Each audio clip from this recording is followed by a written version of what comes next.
Madalas kasi 'pag gumagamit kayo ng mga eyewear, eh, kung minsan, eh, malabo na, yan. Lalo na 'pag naka-face mask tayo kung minsan naulanan yan, maganda kung gumamit tayo itong glass wipe yung katropa. Maganda 'to.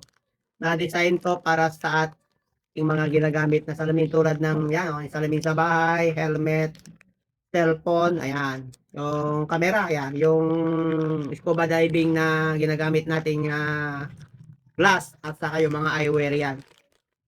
Yung eyewear na kahit yung mga tawag yan, yung mga luma o yung mga bago, yan, may grado man o wala, yan. Ano mang presyo yan, basta eyewear yan. Maganda to katropang gamitin. Yung isang pouch nito katropa, magaraming ng laman ko yan. Ganito lang ano sa akin, gumagamit ako ng eyewear, yan, ito. Ito yung mga laman niya katropa, yan. Yung isang ganito ito, dalawa yan, di ba? Punitin mo yan. Yan, ganyan mo lang siya katropa. Yan. Paano gamitin? Yan, to. Punitin mo yan. Ganyan mo siya, oh. Ayan. Napakasimpleng gamitin lang to katropa. Ayan, oh. Ayan ang laman niya. Oh, mabango. Ayan. Di ba? Manipis na manipis to katropa. Pero pag nagtatagal to, kumakapal. Ayan. Tatanggalin natin. Yan, oh. Ganito pala siya. Pangpunas mo lang dyan. Di ba? Di ba? Napakasimple. Ayan. Ganyan mo lang siya. Yung pag pinupunasan mo katropa to, hindi lang basta natatanggal yung mga dumi dyan. Lahat ng uri ng bakterya na nasa eyewear natin, yung mga antios natin, yan, yung mga salamin dyan. Lalo yung ginagamit nating eyewear araw-araw yan, eh, tinatanggal niya yan.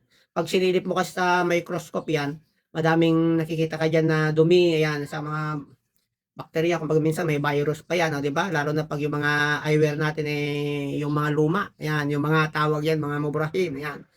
Ito, yan. Di ba? Ayan.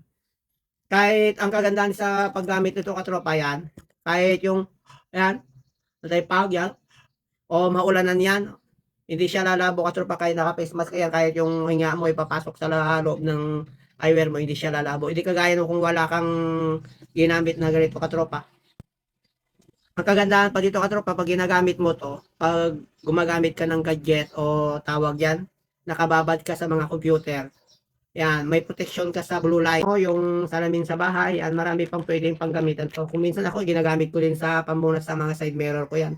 Pag nababasa kasi, lalo na pag malakas ang ulan, malabo. O yan, yung side mirror, ginagamit ko itong pampunas. Ayan, napakahusay ito na produkto. Kaya kung gusto mo gumamit ito, yan, lalo na sa mga daily gumagamit na mga eyewear, tulad ko yan. Hindi lang isang ginagamit kong eyewear to. Marami katropa, tulad dito. May mga iba-ibang mga eyewear pang ginagamit ko para sa protection sa aking mata kasi yung mata ko medyo malabo na yan. Di ba? Ayan. Di ba napakausay? Sa Yellow Basket ko, mabibili ko ng cash on delivery.